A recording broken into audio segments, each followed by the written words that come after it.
Hi, welcome. Today is day 13 of our 40-day of fasting and prayer. My name is Whitney, and I am the office administrator at the Chippewa Falls campus. And I chose Isaiah 6:8, and it says, "Then I heard the Lord asking, 'Whom shall I send us as a messenger to this people? Who will go for us?' I said, 'Here I am, send me.'"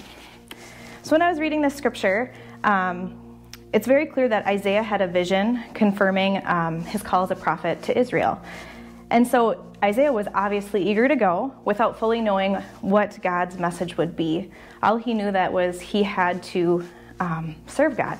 And he had an opportunity to do that, and he wasn't going to step back and be held back. So I think in this reading, we need to be more like Isaiah.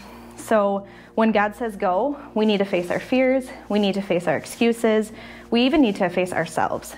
Because when God says it's time to answer his call, wherever that may be, whatever that is, wherever it leads, we just need to remember that he gives us an opportunity each and every day to go out and speak his truth to people that may not know him.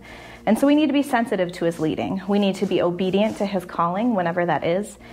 And so I know that I want my life to be what brings him most glory. And so I think we need to be more like Isaiah. So when God says, "Who should I send?" we need to be ready and willing to say, "Send me, Lord."